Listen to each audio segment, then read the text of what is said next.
Yes, we certainly would like some help with unbelief, wouldn't we? I find myself more in the world of unbelief than I do in belief.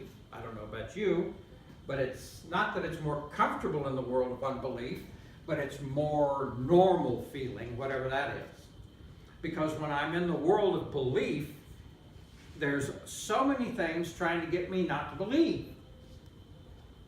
There's, well, I don't know, things like reality trying to get you not to believe. There's sadness trying to get you not to believe. There's debt that's trying to get you not to believe. There's unforgiveness. And then there's all the other people out there doing all their unbelievable things that are getting me trying not to believe that things are going to be okay. Now, certainly this gospel today about Thomas saying, I won't believe that Jesus was in this room unless I see him and unless I get to touch the wounds. That could be seen as kind of arrogant. Or it could be seen as a guy who is questioning this very unbelievable thing. None of us in our unbelieving self can actually believe that somebody appeared in a room where doors were closed. That's just hard to believe, right?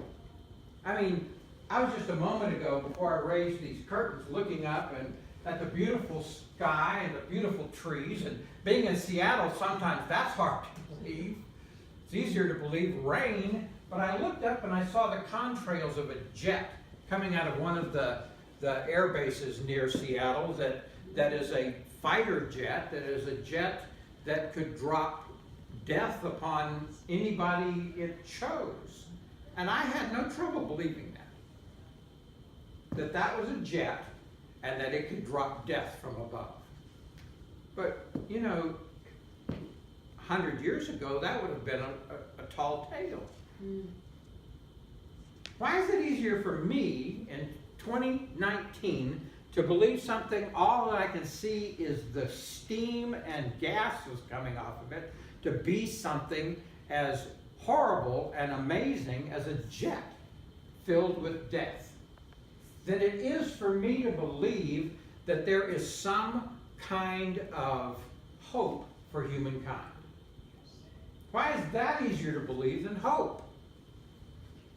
Well, I would submit to you that I've spent near 67 years on this planet in this iteration of Michael Harrington being beaten down with the opposite of hope. Even Christians beat you down with the opposite of hope. We do, you know. That's something we specialize in, is ripping hope away from people. Why do we do that? And how do we do that?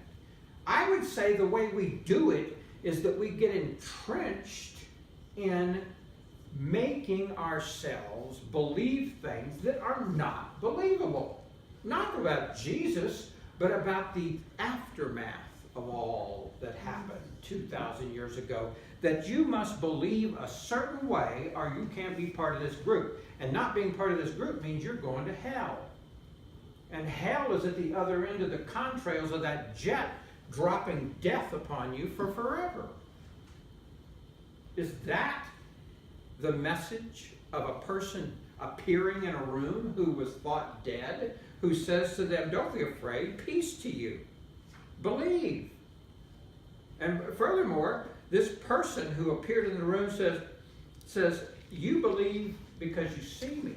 But there's going to be people who believe that have never seen me, and they're going to have greater faith than you, and they're going to do greater things than you, because I'm telling you what I want you to do is that I want you to go out and tell people about this event. And then it says down here, there are many things written so that you can believe that Jesus is the Messiah, the Son of God. And through believing you may have life in this name, and this is the gospel of the Lord. Are you kidding me? That's how we're going to get people to believe? We're going to get people to believe because we're going to tell them an unbelievable story? The only way you can get somebody to believe when you tell them an unbelievable story is that you live that story. That's the way you get to believe. If I believe that Monty is my friend, then I have to live like Monty is my friend. If I believe that this cup of wine and this plate of bread is the communion between an eternal God and me and you and those who went before us and those who will come after us, if I believe in that event, I have to live that way.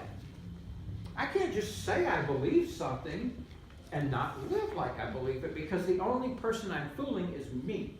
Now, I may fool other people because they think highly of me, or I have nice words and I can say big words and have big thoughts, which is what people do when they are peddling disbelief. Let me repeat that. We peddle disbelief by a mirage, by dazzling people, by getting you to look here like an illusionist does while they're fiddling around over here. Well, I'm not interested in the illusion. I'm interested in actually seeing the miracle.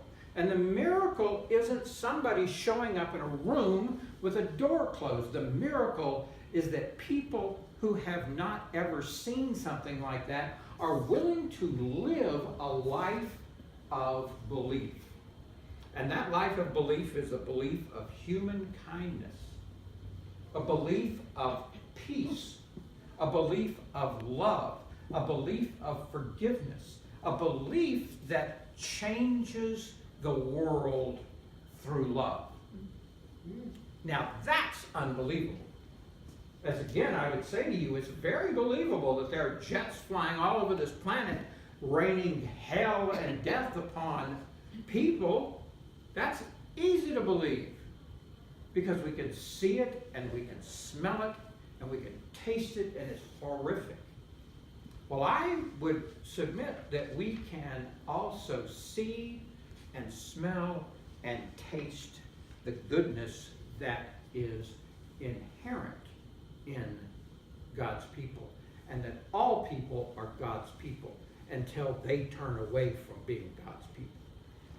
But turning away from being God's people is not being an atheist. Monty was just reading a story from The Economist as we drove over here about another report that says that there's a growing number of people in the United States who, when they fill out a paper that says, are you a Christian, are you a Muslim, are you a Catholic, what are you? And most of them put in there none of the above. So the interpretation is that this great group of people growing in numbers year by year are called, ironically enough, nuns.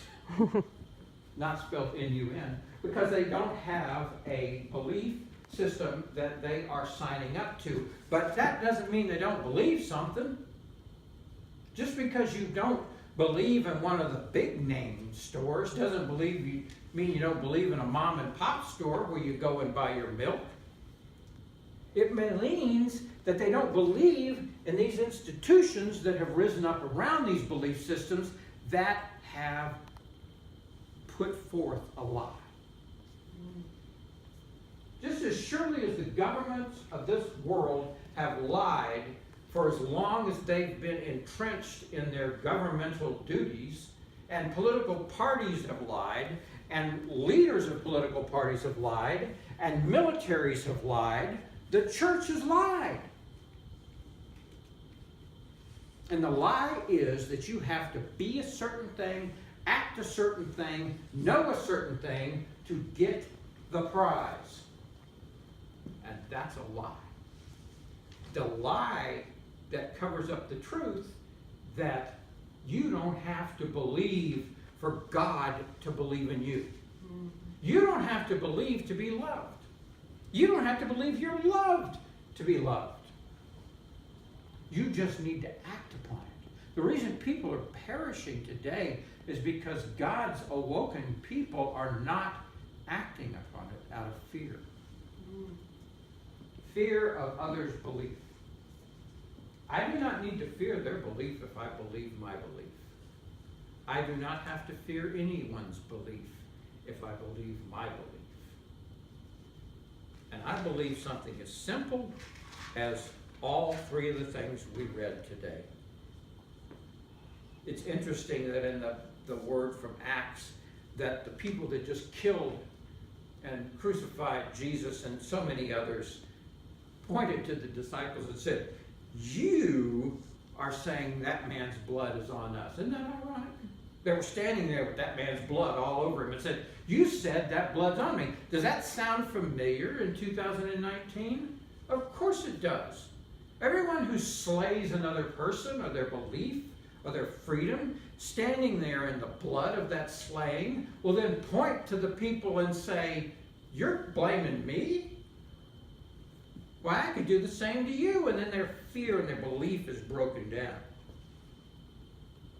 And they stood their ground and said, "Yes, you're the ones who did this. But we're not afraid of you because we are going to obey God, who talks about forgiveness." So they didn't get a chance to hear about their forgiveness. And the end of the story says that God's going to send God's Spirit, this spirit of belief and healing and wholeness, upon those who obey Him. And what do we need to do to obey God? It's very simple. Be kind. What do we need to do to obey God? Seek out and help the oppressed, the widow, and the orphan. Stand in the face of war and say, "You cannot pass." That's obeying God.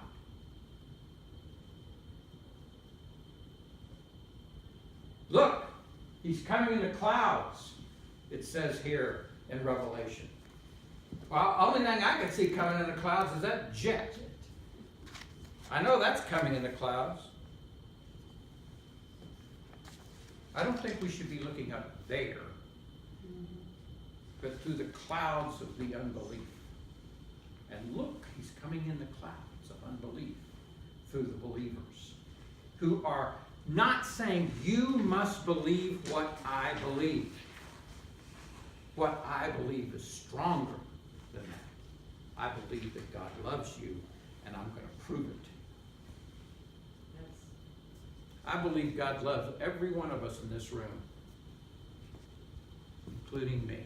And I'm going to prove it to you, and I'm going to prove it to me. That's God coming in the clouds. That's God appearing in a room with a door locked. And that's what I want to believe. Let's pray. Creator God, thank you for the opportunity to be confused and to question and to believe. Amen. Amen. Please turn.